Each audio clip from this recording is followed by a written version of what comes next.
अगर आप भी मेरी तरह अपनी लाइफ में बहुत सारा पैसा कमाना चाहते हैं तो इस वीडियो टीचिंग को ध्यान से समझें। धार्मिक दृष्टिकोण से और आध्यात्मिक दृष्टिकोण से जो मैंने पैसे को समझा है वही मैं आप सबके साथ शेयर करना चाहती हूँ।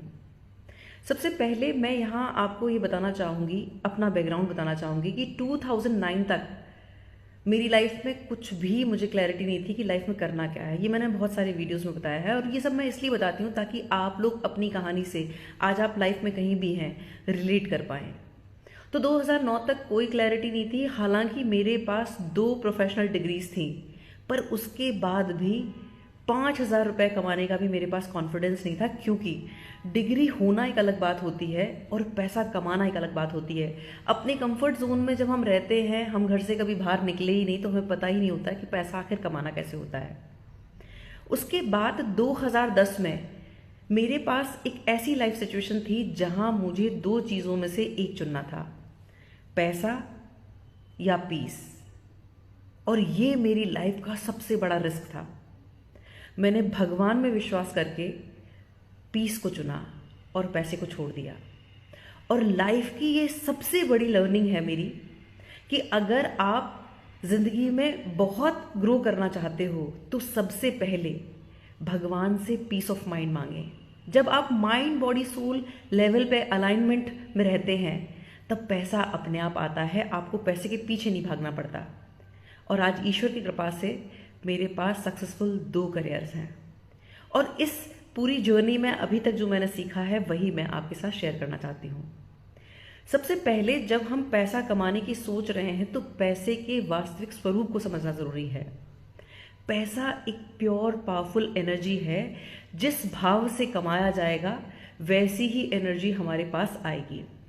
यहाँ मैं एक एग्जाम्पल देना चाहती हूँ कि जैसे अगर कोई व्यक्ति जॉब कर रहा है या उसका अपना खुद का बिजनेस है, अगर उसकी नीयत में सिर्फ और सिर्फ अपना फ़ायदा है कि बस मुझे फ़ायदा मिल जाए, मेरा अच्छा हो जाए, मेरा परिवार कमा ले, मेरे बच्चे कमा लें, तब ऐसे में ये जो नीयत है वो स्वार्थ की है।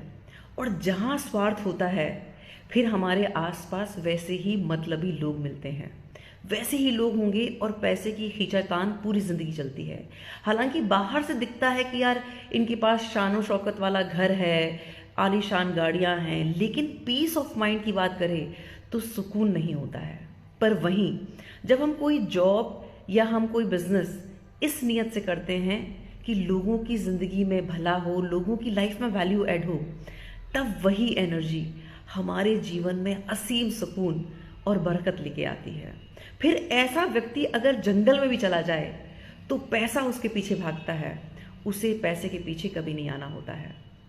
अब यहाँ पर एक बात समझनी ज़रूरी है कि जब हम भगवान से प्रार्थना करते हैं तब हमें सिर्फ पैसा नहीं मांगना है। पैसे को हिंदू धर्म में लक्ष्मी माता के स्वरूप के रूप में रिस्पेक्ट दी जाती है, तो हमें सिर्फ पैसा नहीं मांगना है, हमें पैसे को गणपति जी के साथ और माँ सरस्वती के साथ मांगना है। गणपति जी बुद्धिदायक हैं, वो बुद्धि का प्रतीक हैं, और माता सरस्वती ज्ञान की देवी हैं। तो इस बात को समझें कि जब हम अपने जीवन में पैसा गणपति जी के साथ और माँ सरस्वती जी के साथ मांगेंगे तब हमारे जीवन में जो आएगा वो विजडम, नॉलेज और टैलेंट के माध्यम से आएगा। अब इस बात को देखें कि आप अपने आसपास नज़र दौड़ाएं कि जो लोग अपनी विजडम, नॉलेज और टैलेंट से पैसा कमा रहे हैं उनकी ज़िंदगी में हमेशा एक अबंडेंस आपको दिखेगी। वो लोग उसी से कमा रहे हैं और वही नॉलेज सबके साथ शेयर कर रहे हैं, तो वैसी ही ऊर्जा उनकी ज़िंदगी में होगी। जीवन में पीस ऑफ माइंड होगा, प्रसन्नता होगी, आनंद होगा। पर जो लोग निजी स्वार्थ से ये सब कर रहे हैं कि सिर्फ मेरे पास पैसा आ जाए, पैसा आ जाए, वो पूरी ज़िंदगी पैसे के पीछे भागते हैं लेकिन सुकून नहीं होता है। अब यहाँ पर जब भी प्रार्थना करें तो भगवान से ये प्रार्थना करें कि भगवान मेरे पास नॉलेज हो, विजडम हो, मेरे पास टैलेंट हो, और फिर वही मैं सीखूं और वही सबके साथ मैं शेयर करूं। जब इस भाव से प्रार्थना होगी तो जीवन में हमेशा अबंडेंस होगी। अब इसको दूसरी तरीके से अगर हम देखें तो इस बात को समझें कि जो लोग सिर्फ पैसा मांग रहे हैं वो शॉर्टकट के रास्ते को भी अपना लेते हैं। और शॉर्टकट का रास्ता है कि जो पैसा सट्टा बाजारी और ये सब जो क्या कहते हैं, जो इस तरह के जो होते हैं ना, ये सट्टे में लगाया हुआ पैसा, जुए में लगाया हुआ पैसा, लॉटरी में जीता हुआ पैसा, ये जैसे शॉर्टकट से आता है वैसे ही शॉर्टकट से चला जाता है और बल्कि जिंदगी में तबाही मचा के जाता है।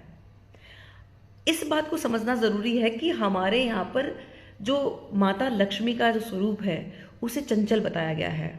अब आप इसको इस तरह से समझ लें कि जैसे एक बच्चा है जो बहुत चंचल है, बड़ा सुंदर है, वो हो सकता है आपके बॉस का बेटा है या कुलीग का है या फिर आपके किसी रिलेटिव का है, और उसको देखकर हम बड़े मंत्रमुग्ध हो जाते हैं और हम चाहते हैं कि हम इसको अपने घर लेके जाएं। पर उस बच्चे पर किसी का कंट्रोल जब नहीं होता है तो वो फिर घर में आके तोड़ फोड़ मचाना शुरू कर देता है, तहस नहस करना शुरू कर देता है। उस बच्चे को कंट्रोल करना हमें आता ही नहीं, क्योंकि हम उस पर ना अपनी पावर दिखा सकते हैं, ना हम उसको डांट सकते हैं, क्योंकि वो किसी और का बच्चा है। तो इसी तरह से जब माता लक्ष्मी को हम सिर्फ अकेले में इस तरह से बुलाते हैं तो वो एक बच्चे के रूप में, एक बिगड़े हुए बच्चे के रूप में, एक शैतान बच्चे के रूप में तहस नहस करके जाती हैं। पर वहीं जब वो परिवार के साथ आती हैं तो उनके ऊपर एक कंट्रोल होता है, राइट विजडम का, नॉलेज का। और जब वो कंट्रोल होता है तो जीवन में अबंडेंस होती है। नहीं तो सिर्फ अगर हमने पैसा मांगा और शॉर्टकट के इरादे से रहे तो ये तबाह करके जाता है। और कई बार तो ऐसी सिचुएशंस होती हैं कि लोग इतने डिप्रेस्ड हो जाते हैं इस शॉर्टकट के रास्ते में कि वो आत्महत्या करते हैं। ऐसा इंसान आत्महत्या कर लेता है और उसके पीछे पूरा परिवार रोता बिलखता हुआ वो छोड़ जाता है। दोस्तों, इस वीडियो का सार ये है कि पहले भगवान को अपने जीवन का आधार माने। आप इस बात को समझें कि जो लोग हाई पैसा कर रहे हैं, मैंने अपनी जिंदगी में कुछ ऐसे गरीब लोग देखे हैं जिनके पास पैसे के अलावा कुछ नहीं था। उन्होंने पूरी जिंदगी सिर्फ हाई पैसे किया और उस पैसे को उन्होंने कभी नहीं भोगा और वो हाय करते ही जिए और हाय करते ही मर गए। ये बात मैं फैक्ट बता रही हूँ, अपनी लाइफ के एक्सपीरियंस से बता रही हूँ। और कुछ लोग ऐसे थे जो बहुत उदार भाव के थे, जिनके भीतर सेवा का भाव था। वो मौज मस्ती में जिए, उनके बच्चे अच्छे से पढ़े लिखे, उनकी ज़िंदगी में धन धान की कभी कमी नहीं रही और उन्होंने एक सम्मान के साथ अपने जीवन को जिया और वो सम्मान के साथ ही मृत्यु को प्राप्त हुए। और आज भी लोग उनको उनकी अच्छाई से याद करते हैं। यहाँ मेरा कहने का मतलब ये है कि अगर आप अपने जीवन का आधार भगवान को बनाएंगे और फिर पैसा मांगेंगे तो वो जीवन में बरकत देगा। पर सिर्फ अगर पैसा करके पैसे को भगवान बनाएंगे तो इस बात को समझ लें कि ये जो सुंदर शरीर मिला है, जो मानव शरीर मिला है, एक तार छिड़ने की ज़रूरत है। एक तार इधर से उधर हुआ, ये सारी पैसा प्रॉपर्टी ठिकाने लग जाएगी। लेकिन जो सुंदर मन भगवान के भजन में है, लोगों की सेवा भाव के रूप में अपने जीवन को यूज़ कर रहा है, उसकी ज़िंदगी में पैसे की कभी कमी नहीं होती है। वो जहाँ होता है पैसा अपने आप उसे फॉलो करता है। इसलिए अपने जीवन का पहला आधार भगवान को माने, अपना संबंध सम्मान के साथ, पैसे के साथ इज्जत वाला बनाएं, पैसे को लक्ष्मी के स्वरूप में रिस्पेक्ट करें और पैसे को सिर्फ लक्ष्मी के रूप में मांगे नहीं, उसे पूरे परिवार के साथ मांगे। गणपति जी का साथ, माता सरस्वती के साथ लक्ष्मी जी को अपने जीवन में इनवाइट करें। फिर आपके जीवन में सिर्फ और सिर्फ आनंद होगा, प्रेम होगा। अगर ये वीडियो आपको पसंद आए तो प्लीज़ मुझे कमेंट में अपने बहुमूल्य सुझाव ज़रूर दें। अगर आपको ये वीडियो पसंद आएगा तो मैं इस तरह के और भी वीडियोस बनाना चाहूँगी। बहुत बहुत आभार। नमस्कार। जय श्री राधे।